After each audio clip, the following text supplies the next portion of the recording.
2 സംസ്ഥാനമാണ്. ഇതിന് semi final മാത്രമല്ല. ഇവിടെ ഈ ചാക്ക വാർഡിനെ സംബന്ധിച്ച് പറയുമ്പോൾ ഈ സെമി ഫൈനൽ മത്സരത്തിൽ ഇവിടെ LDFിൻ്റെ, ഞാൻ അതിനെക്കുറിച്ച് വ്യക്തിപരമായിട്ടൊന്നും പറയല്ല, അദ്ദേഹത്തിൻ്റെ ബന്ധുവിൻ്റെ കൂടെ സ്ഥാനാർത്ഥിയും അകത്ത് പോകരുത് എന്ന് ആദ്യമായിട്ട് ഞാനൊരു ആശംസ അർപ്പിക്കുകയാണ്.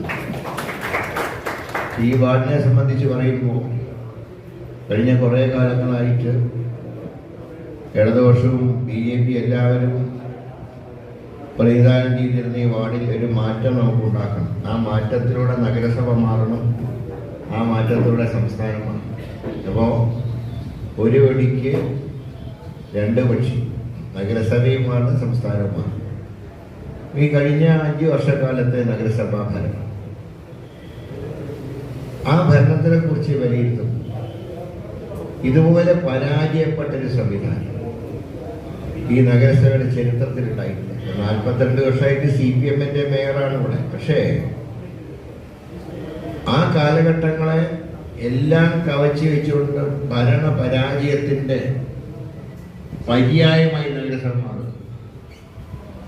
ഇപ്പോൾ മഴ പെയ്യുമ്പോൾ റോഡുകളൊക്കെ സ്വിമ്മിംഗ് പൂളായിട്ട് മാറും. മഴ പെയ്യാത്ത അവസരത്തിലാണെങ്കിൽ കുഴി കണ്ടാൽ തെങ്ങ് കൃഷി നടത്തണോ വാഴ കൃഷി നടത്തണോ എന്നുള്ള അവസ്ഥയാണ്. ഈ വാർഡിനെ കുറിച്ച് പറയുമ്പോൾ ഒരു കാര്യം പറയാതിരിക്കാൻ ഓർത്തില്ല. ഒരു കാലത്ത് പഴയ തലമുറയിൽപ്പെട്ടവരൊക്കെ മുങ്ങിക്കുഴിച്ചിരുന്ന പാർവതി പുത്തനാർ ഉൾപ്പെടെ ഈ നഗരത്തിലെ മാലിന്യത്തിൻ്റെ പര്യായമായി മാറ്റിയ ഭരണസമിതിയാണ് ഇന്ന് ഈ നഗരസഭയിൽ. റോഡുകൾ സ്ഥിതി ഞാൻ പറഞ്ഞില്ല, പൊട്ടിപ്പൊളിഞ്ഞ റോഡുകൾ. ഞാനൊരു കാര്യം ഇവരോട് ചോദിക്കാൻ ആഗ്രഹിക്കുന്നത്, കഴിഞ്ഞ 10 വർഷക്കാലം നഗരസഭയും സംസ്ഥാനവും ഭരിച്ചത് ഒരേ മുന്നണിയാണ്, ഒരേ പാർട്ടിയാണ്. എന്നാൽ 2011 UDFന്റെ സർക്കാർ അധികാരത്തിൽ വന്നപ്പോൾ അന്ന് ഞാൻ നഗരത്തിലെ MLA ആണ്. അന്നും ഇടതുപക്ഷമാണ് ഈ നഗരസഭ ഭരിച്ചത്.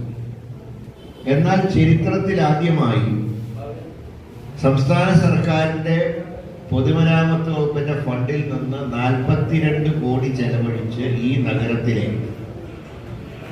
3.75 മീറ്റർ വീതിയുള്ള എല്ലാ നഗരസഭാ റോഡുകളും നവീകരിച്ചത് UDF സർക്കാർ. എന്നാൽ ഈ കഴിഞ്ഞ 10 വർഷത്തിനിടയിൽ 4 പൈസ പോലും